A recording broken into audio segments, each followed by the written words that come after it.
What if the person who keeps ending up alone is doing it to themselves? Not because they want to.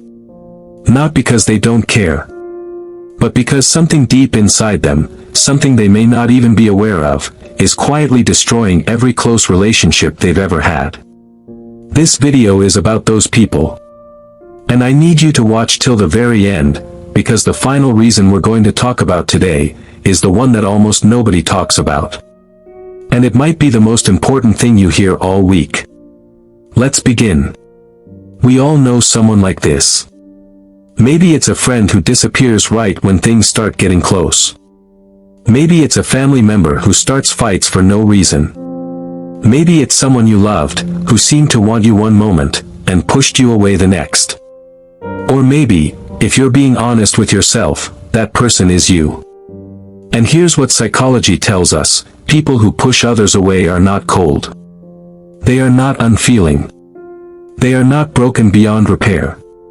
They are afraid. Afraid of something so deep, so painful, so buried, that they don't even have words for it. So let's give it words today.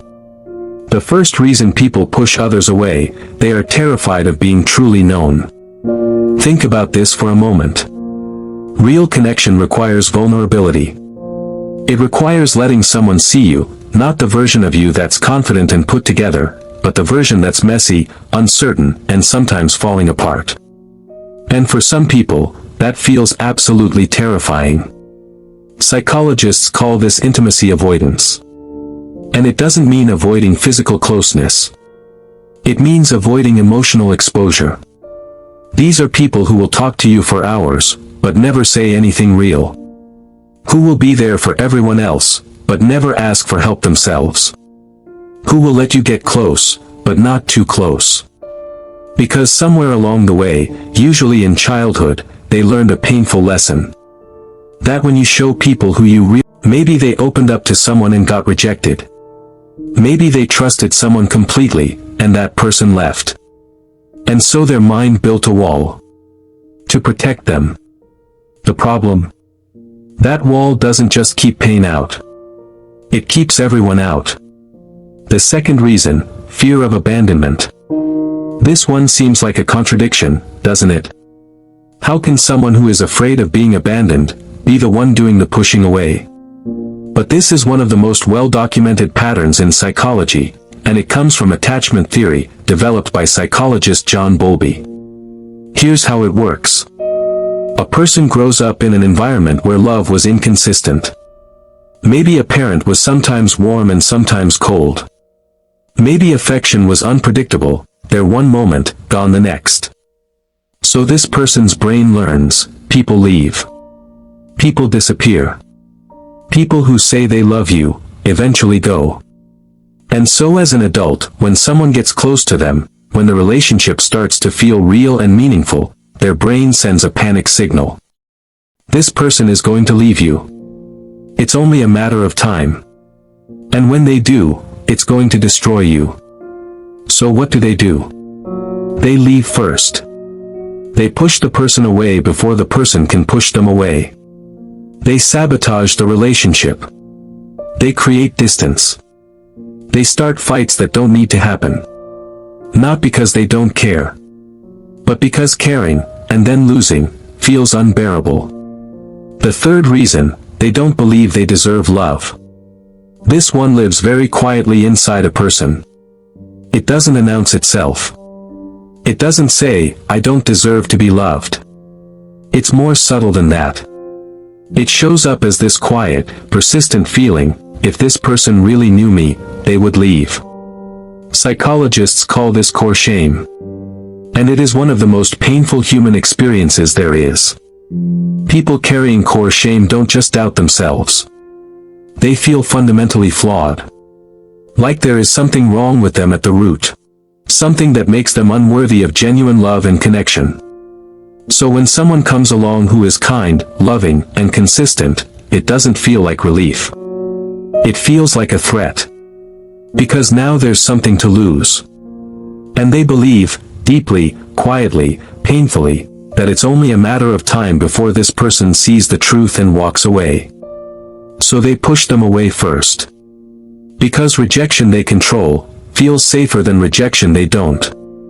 The fourth reason, past trauma that was never healed.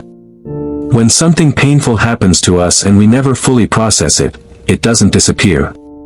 It hides.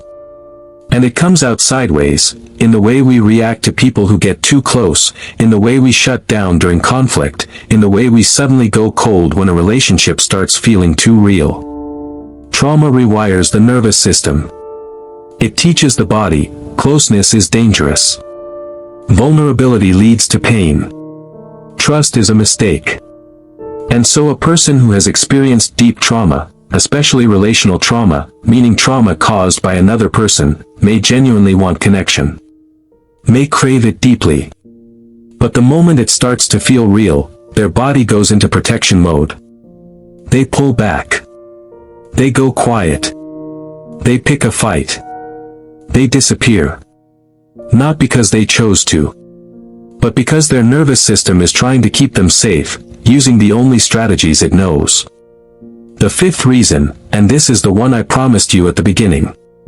Some people push others away because they have never, not once in their life, seen what a healthy relationship actually looks like. Think about that.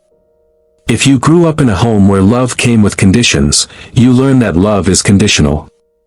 If you grew up watching people hurt each other in the name of love, you learn that closeness leads to pain.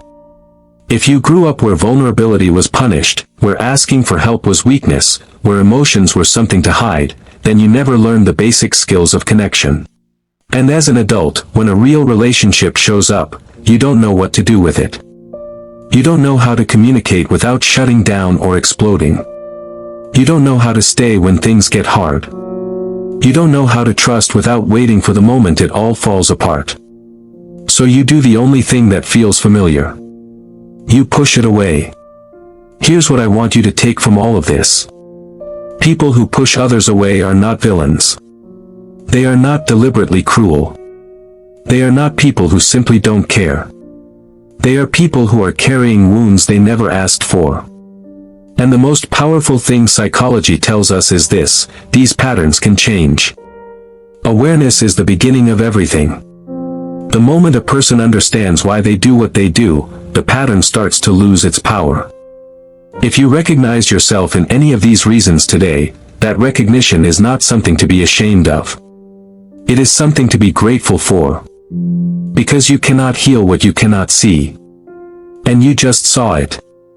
So if there's someone in your life who keeps pushing you away, maybe now you understand them a little better. And if you are the one doing the pushing, maybe now you understand yourself a little better. Either way, this is where change begins. Not with grand gestures. Not overnight.